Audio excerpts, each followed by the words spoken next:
Halo, Assalamualaikum warahmatullahi wabarakatuh. Jumpa lagi bersama Mukhlis Setiawan channel tentang otomotif. Ya, hari ini saya tidak akan memberikan tips tentang bagaimana perbaikan mobil Avanza ya, tapi kali ini saya akan berbagi atau sharing tentang pengalaman saya ketika STNK kendaraan bermotor saya hilang ya.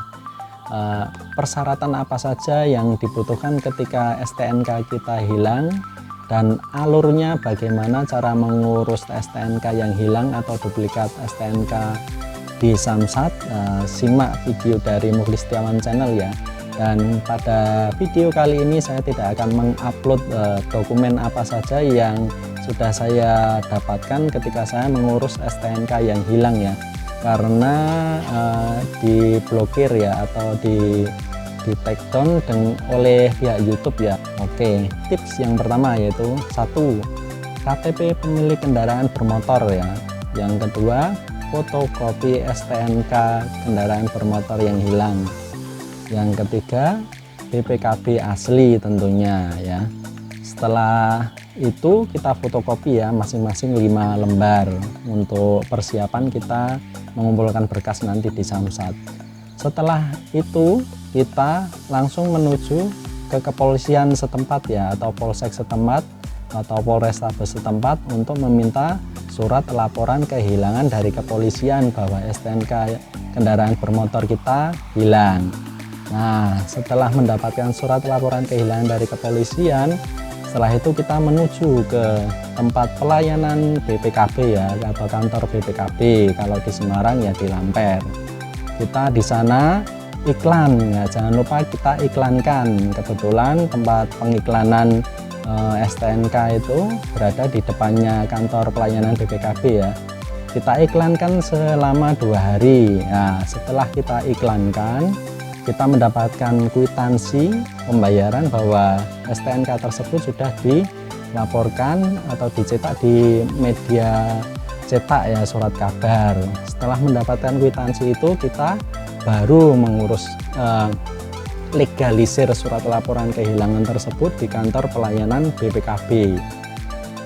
Kita fotokopi 5 lembar surat laporan kehilangannya itu, kita legalisir di kantor pelayanan BPKB. Kalau di sini di Semarang ya ada ya, di daerah Lamper.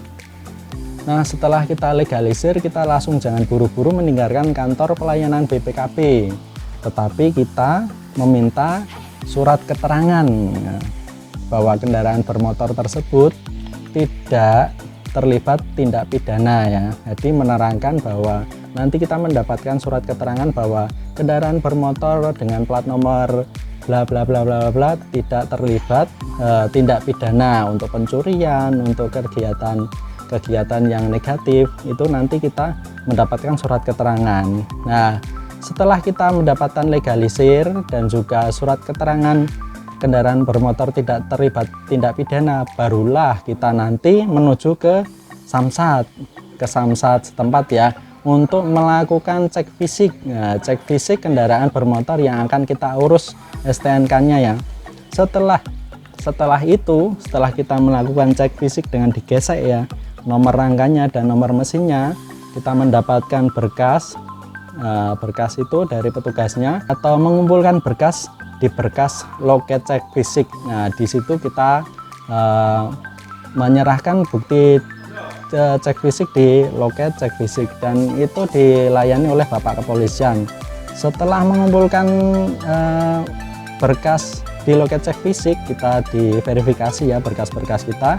Kemudian kita disuruh mengumpulkan berkas di bagian formulir pendaftaran ya. Di bagian formulir pendaftaran ini kita bisa mengetahui jumlah pokok pajak kendaraan yang kita bayarkan dan juga keterangan unit kendaraan kita ya.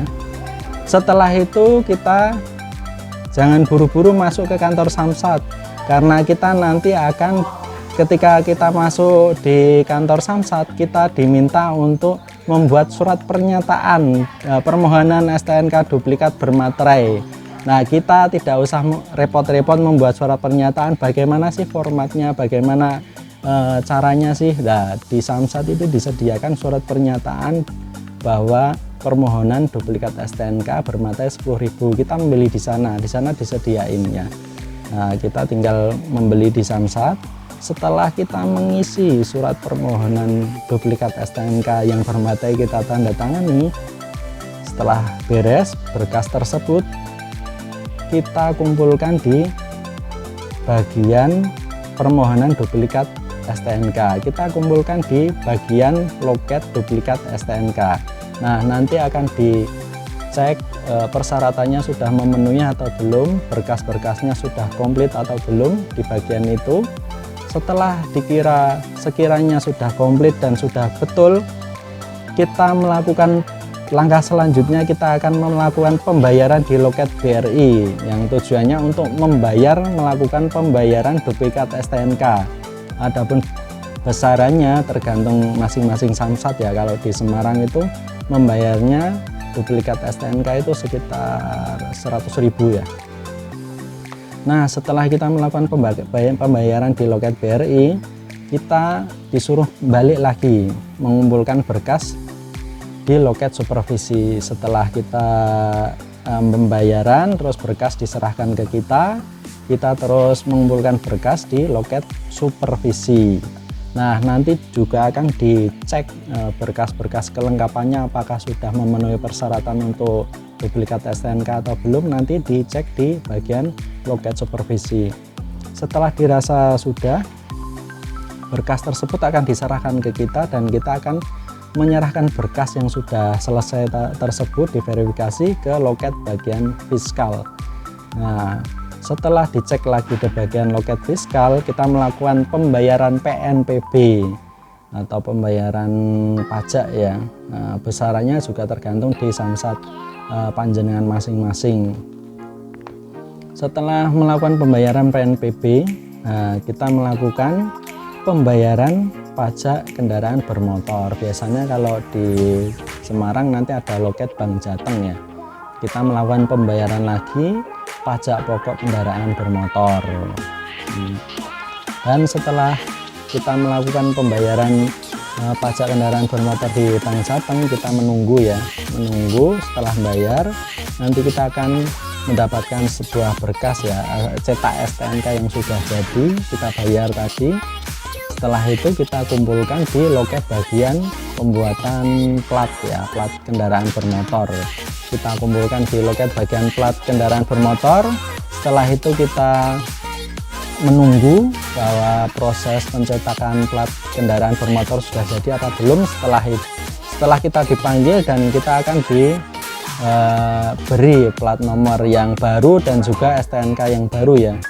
Nanti kita setelah itu selesai. Itulah video dari Mukhlis Setiawan Channel tentang bagaimana mengurus STNK yang hilang atau duplikat STNK di kantor Samsat. Semoga video tadi bermanfaat dan jangan lupa share, like, dan subscribe Mukhlis Setiawan Channel, channel tentang otomotif, biar Mukhlis Setiawan Channel tambah semangat di dalam menjadi konten kreator tentang otomotif dan apabila ada saran dan kritik atau apabila tanya-tanya silahkan klik komentar di bagian bawah ya. Oke, wassalamualaikum warahmatullahi wabarakatuh. Dadah.